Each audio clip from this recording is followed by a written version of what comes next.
Ever feel like you're doing all the right things, but you're still falling behind, feeling pressure, feeling like everything has to run through you in the business? I know exactly how you feel. I was there before too. And so that's what I want to talk to you about today. So I was thinking about something today. There's a lot of pressure on people in the world to feel perfect and make sure that everything looks perfect when behind the scenes, maybe you're still working in the business, you're doing all of the things to grow, and each day might still feel like a struggle. And maybe there's hidden pressures that you're dealing with. Maybe you're not sure if you're going to be able to make payroll this week. Been there, right? Or maybe someone didn't show up today and now you have to fill in. But that's not what we see. On the outside, to everybody looking in at us, it looks perfect. And I feel like there's this hidden pressure on everyone now to make it look like that, right? We don't want people to see the struggle or see what we're actually, the burdens that we're carrying. And I think on business owners, sometimes it can be even more added pressure, right? We don't want people who are potential customers or clients knowing that we're dealing with pressures and struggles. So on social media, everything looks perfect. On Instagram, we just see those pretty pictures of vacations and nice cars and houses and everything bustling at the business, or new trucks that are beautifully wrapped, things like that. We don't see those hidden pressures. So that's what I wanted to talk about today, because I feel like we all have it, right? In our business, our service company, we definitely dealt with those pressures and struggles. Like I mentioned earlier, even with something as simple as payroll every week. If you're having a down time, that's a real stress that we deal with.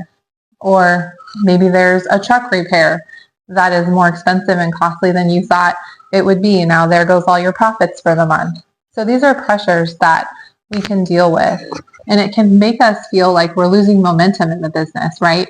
We're doing all of these things. We're pretending everything's fine publicly, but deep down, maybe we feel like we're losing momentum. Right now in our real estate business, we have a lot of property turnover, right? We've had a lot of vacancies, some repairs that we've had to do that come with a vacancy and a turnover.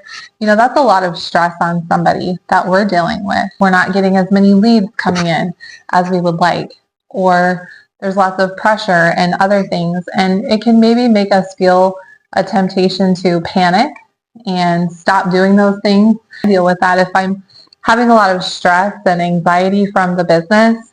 It can make me stop doing the things that I know I need to do, like marketing or these videos or posting on social media, because everything's not perfect. And maybe I feel like if I post it, am I being true? Is this all just a facade? But I want to kind of talk about that and unpack that a bit, because those are the things that we actually have to do. I don't want us to look at those pressures and hard times in growing the business in a negative way. Yes, in the moment it is pressure, it's stressful, it's hard. But what if we reframed how we looked at that? Because a lot of the growth that is happening in those times, it's not seen, right? It's invisible before we can actually see it visibly. In our real estate, all this turnover that we were having and all of this work that we've had to do on some of our rental properties has actually, in the moment, it was very stressful and it was a hard time, but it forced us to look at our real estate business from a different perspective. And we needed to be running things a little differently and do things differently. So it was a good opportunity, even though in the moment it felt stressful. So sometimes those things that we're building in the business can take time, and it feels like there's no momentum, nothing's happening. But those systems and those processes that we're working on, they just take time, right? It's not going to happen instantly or overnight. So let's say there's a system in your business, you have some technicians, right? Or some people that are doing in the field work. Maybe there's a system that you're working on putting in place that is taking time. Maybe there's some tweaking involved. Don't stress about that. That's okay. If there's one thing that's not working, that's okay to fix it. But just don't let it be a bottleneck, and don't let it stop you from moving forward. Don't let it stop your momentum when you have those challenges with, just for an example, a system that you're putting in place, or maybe some kind of marketing that you're doing.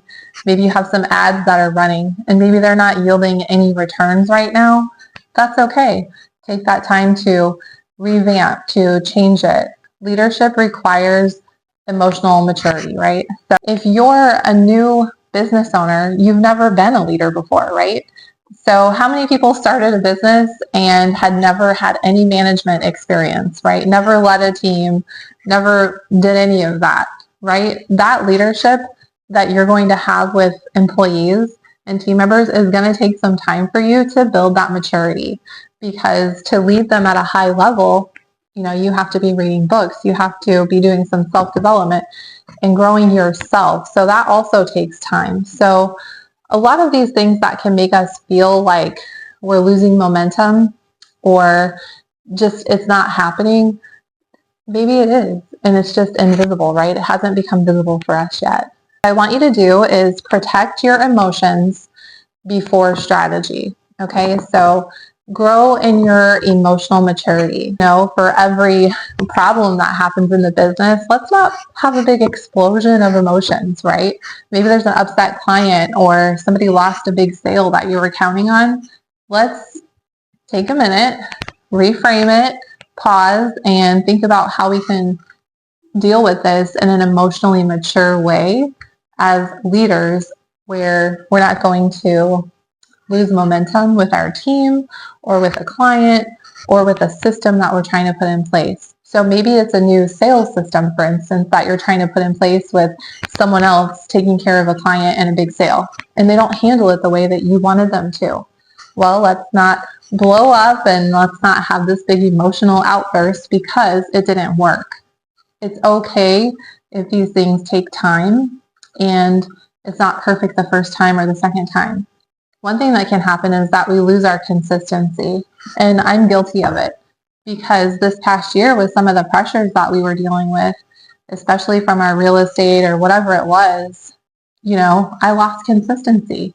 I wasn't posting regularly. I wasn't sharing. I wasn't networking and marketing like I should. I know all of those things are part of what drive leads and sales and business, and I just wasn't doing it, because deep down, I was struggling emotionally and just with all of those things that were taking place. So you just really have to have that focus. My husband last night, he's like, we just have to be all in. You have to be all in on things. So are you all in on your business, right? Because if you are, then the consistency is not going to be a question. It's just going to be every Monday we film our YouTube video, or every Tuesday I attend this networking group.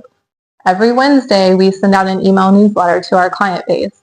It's just going to be part of what you do. It's a system. And then the last thing is, think about building assets that compound, right? So you're going to build leads, like we talked about with networking, and that consistency of emails and videos or whatever it is that is the marketing tool for your business.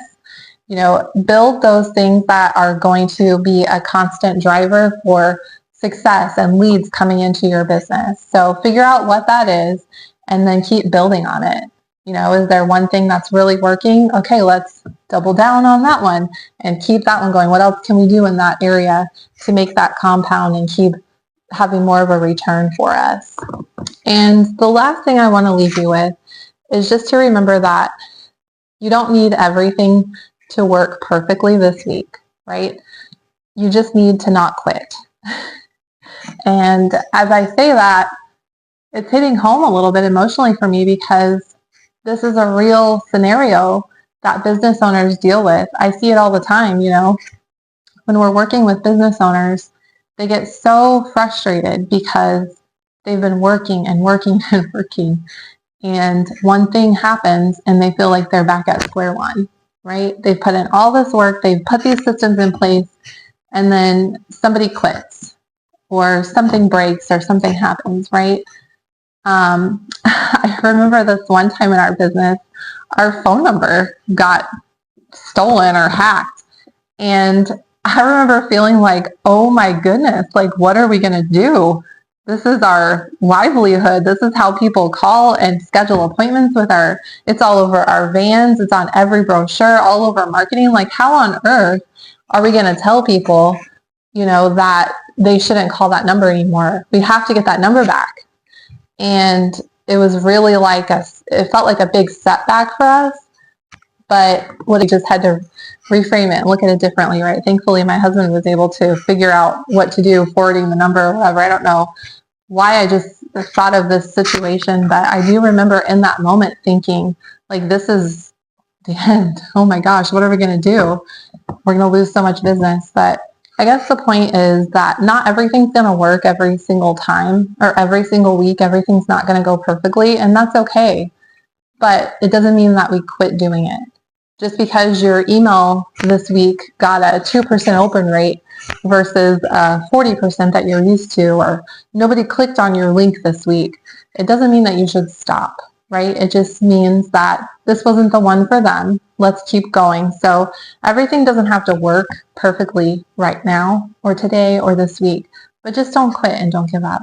And then the last thing I just want to share is that there's always a lesson in everything, right? My husband's really good at helping me come back around to things, like when I'm feeling down about it. It's like, well, what is God trying to teach us about life right now? Or what are we supposed to learn from this situation? And sometimes in the moment, like, that's the hardest thing for us to think about, because in the moment when you have, for us, like when we had all these vacancies in our real estate, it's like, well, I don't know what the lesson is right now, but I just can't deal with this, right? And so sometimes that's where we want to go with it. But in business, we just can't do that. We have to keep going, right? We have people who depend on us, our employees, our families, our team. So just stay consistent and don't feel like everything has to be positive. Now, listen, I'm not saying go out there and put all of your negative stuff on Facebook or social media. Don't do that. We still want people to think that things are great, right? But what I am saying and cautioning you to do, and it's a lesson I've had to learn so many times, is that everything's not perfect for everyone all of the time, and that's just what we see online. So if you're dealing with things and you're struggling and you feel like you're the bottleneck in the business, there is hope on the other side of that. And one of the things that we're doing is, I'm on a mission this year, right? 2026, I want to help so many business owners stop feeling like a slave to their business. I want them to stop being the bottleneck in their business, because there are so many things that you can do with your life instead of sitting there putting out fires all day at your business. So one of the things I'm doing is we're having a webinar on February 24th this year of 2026. I don't know when you're watching this, but it's February 24th. It's from 11 a.m. to 1 p.m. Eastern Time. And I'll put the link in the comments and everything for you to check that out. But basically what we're going to talk about is how you can stop being the bottleneck in your business and build a business that runs without you. So we're going to talk about how to increase profits, reclaim your time, and build a business that can truly help you go from an operator-run mindset to an owner-run business. So if you're interested in that, if that hits home with you, maybe it's not for you, and that's okay. But if you know somebody who you think could benefit from that, please share this with them, because we just want to see more business owners benefit from the lessons that we've learned through our business life and all of the things that we've dealt with throughout that. So I hope that that resonates with you. And tell me in the comments, what do you think? What's a bottleneck that you deal with in your business? Or do you agree with me? Do you think that things look perfect on the outside a lot of the time, but they're really not? And also, don't forget to subscribe. Thanks for watching, guys.